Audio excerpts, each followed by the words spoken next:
Welcome back to another episode of Back to the Drawing Board. I'm Alec, and today we're taking a look at the Seattle Seahawks.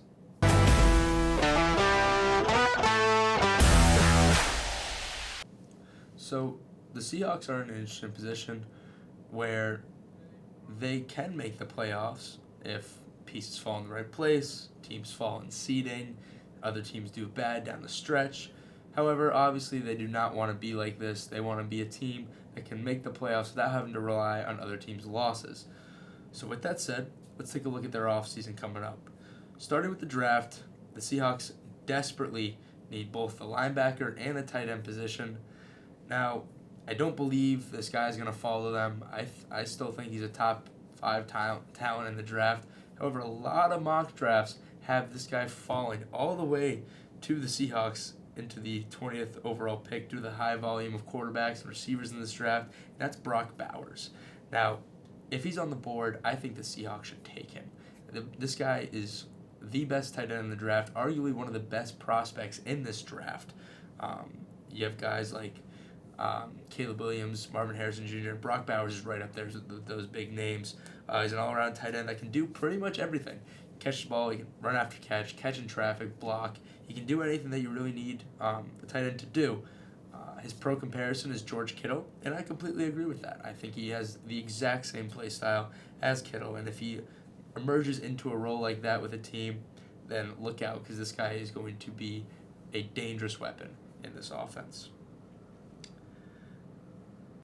So moving on to free agency, the Seahawks are in debt by about $1 million. I hate to do it, but you got to get rid of Jamal Adams. Whether you trade him, whether you cut him, you got to get rid of him. He's got a $15 million contract.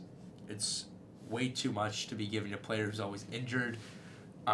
He was great with the Jets, we know that. Seahawks, when he's healthy, he's regressed a lot. He hasn't been, that guy in Seattle when he is healthy.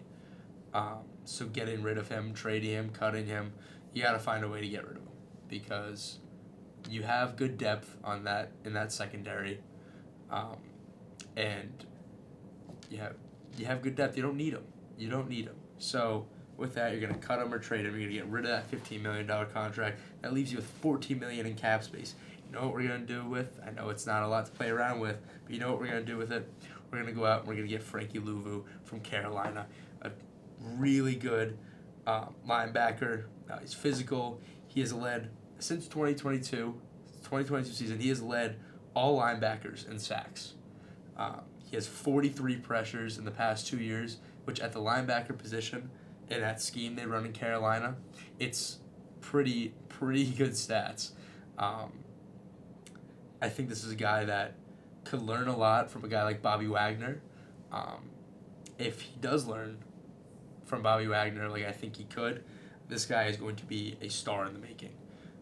If the Seahawks want to get back to that once really elite defense, the Legion of Boom, if they want to get back to that, they got to start somewhere. I think this is the perfect place to start with getting Frankie Louvu from the Panthers.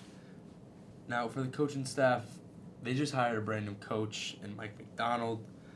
And I won't lie, I don't know how effective this hiring is going to be.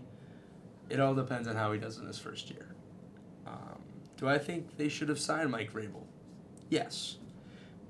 Do I think they still have the chance to be a good team? Yes. And I know that I think that every team that needs a coach should sign Mike Vrabel, but that's who the guy is. He's a great coach. He's a winning coach. He's a winner. He's been to the playoffs multiple times. He's won a Super Bowl as a player. I think that they could have gone in that direction and they would have been better off. But Mike McDonald, he's still a good coach. He's had some success. And I don't see it as a bad hire. I think they have good coordinators, both offensive and defensive. So I think that they can get the job done in Seattle. Obviously, they're in a super tough division. They have the Rams, the 49ers, Cardinals are but they're in a good division. If they can find a way to win games with this coaching staff, I think they can have success down the road. And so with that said, here are all the changes I made to the Seahawks this episode. And that's going to do it for another episode of Back to the Drawing Board. From the UCTV studio, I'm Alec, and I'll see you next time.